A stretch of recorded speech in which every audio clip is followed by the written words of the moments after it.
Washington is now showing up in force to watch her do it again. Let that land for a second. The National Bank Open, Toronto, Wednesday night. An early round weekday match that would normally draw a few hundred casual fans on a muggy summer evening. But when tournament organizers announced Alex Eala's opening match for that slot, it sold out. A source with deep knowledge of the ticketing data told Tennis Connected exactly what that meant. Wednesday night is sold out in Toronto because of Alexandra Eala.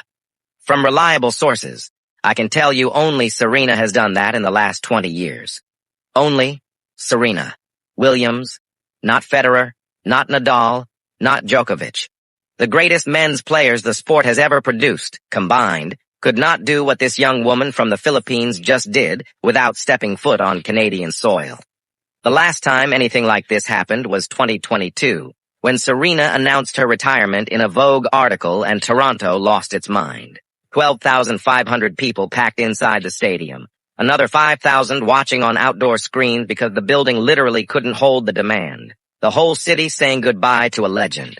That was Serena's farewell. This is Eala's arrival. And here's what makes it even more remarkable. She's ranked 20th in the world, not top 10.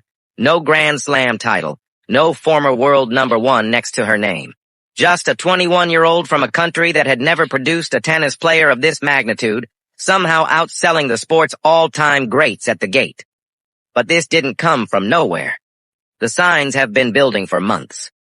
At the Australian Open in January, organizers placed her first-round match on Court 6, a small outside court holding just 1,500 people. What followed was something Melbourne Park had never seen. Thousands of fans flooded the grounds. A queue stretched hundreds of yards through the park. Security cleared the area as the crowd outgrew every barrier. Even Martina Navratilova stepped in publicly, saying organizers needed to think more carefully about where players come from and who actually shows up to watch. Eala's pre-tournament press conference that week pulled 171,000 viewers online. Carlos Alcaraz drew 29,000. Coco Gauff, 29,000. Aryna Sabalenka, 9,000. At 20 years old, she was the most watched player at the Australian Open, and she hadn't won a set yet. In Dubai, Jessica Pegula could hear Eala's fans from inside her hotel room. At Wimbledon, where tickets are nearly impossible to get, Eala walked out to find her corner of the stands buried in Philippine flags.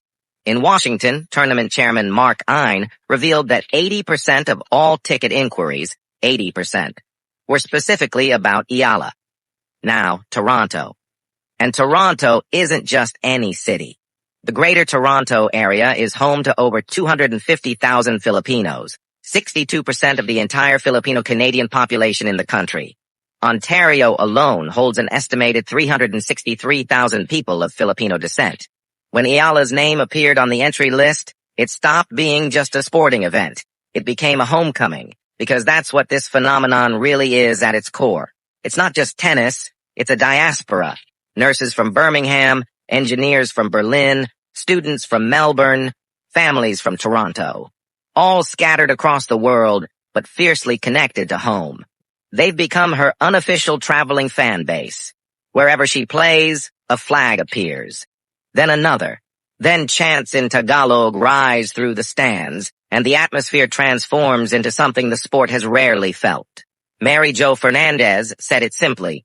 She brings a whole new demographic and crowd to watch our sport.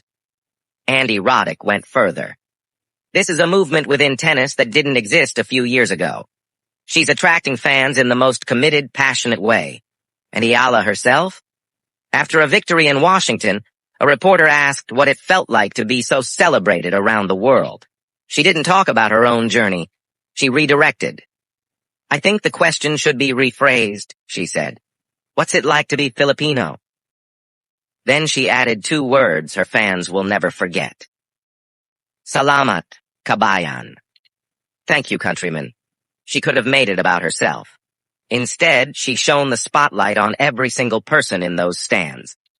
But while the world was still processing Washington, her first WTA title, victories over Olympic gold medalists, defending champions, and the world number 3, the calendar had already moved on. The final against Pegula on Sunday, August 2nd was suspended twice by rain and lightning. She finished it Monday afternoon. Then a 90-minute flight to Toronto. Time zone adjustment, media obligations, recovery, practice. By the time she stepped onto Canadian soil, she'd played 5 matches in 5 days.